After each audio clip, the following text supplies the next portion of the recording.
We definitely have the evidence. One thing that's been highly misconstrued here is that in some way we don't know precisely who we're striking and why, what those affiliations are, what they're carrying, where they're going. Mr. Secretary, are you presenting the evidence to Congress? Can we go this way, sir? Oh, we are presenting it to Congress. We have time and time again. On a bipartisan basis, they have been given the evidence directly. That's Secretary of War Pete Hegseth saying the intel behind the strikes on alleged cartel boats in the Caribbean is solid. The Republican and Democratic heads of the Senate Armed Services Committee say the Pentagon has not complied with requests for info on those strikes. Let's bring in Robert Charks, former Assistant Secretary of State under President Bush. How difficult is it to know whether those drug boats are, whether those boats, I should say, are actually carrying drugs? Do you have an assessment on that?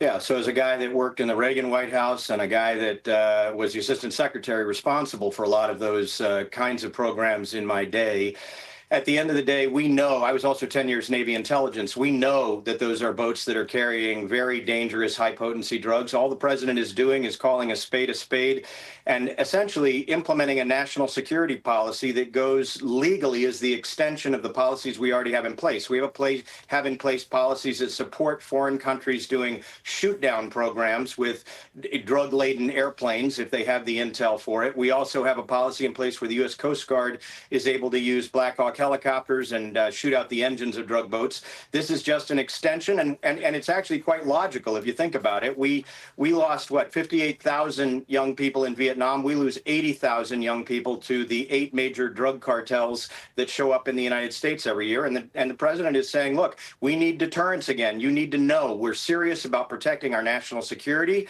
our youth, our public safety, and our public health. So do you think that these strikes are going to be effective in limiting or reducing the flow of drugs? I mean, one of the arguments is that if you close off one avenue of drug importation, the cartels, the smugglers will just find another.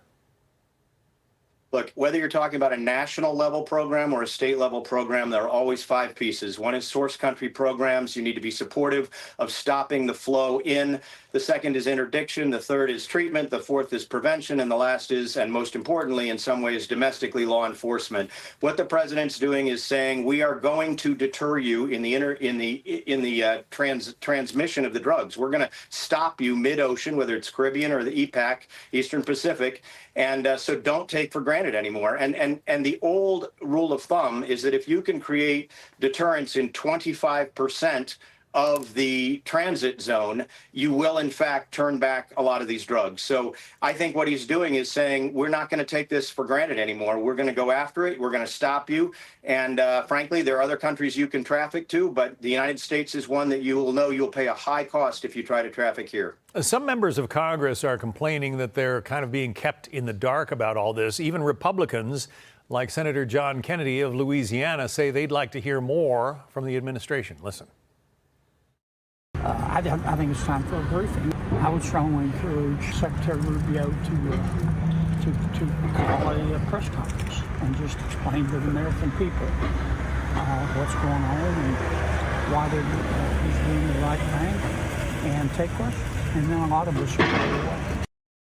He said at the end there, I think a lot of this would go away if they would answer some of these questions. What do you think about that proposal?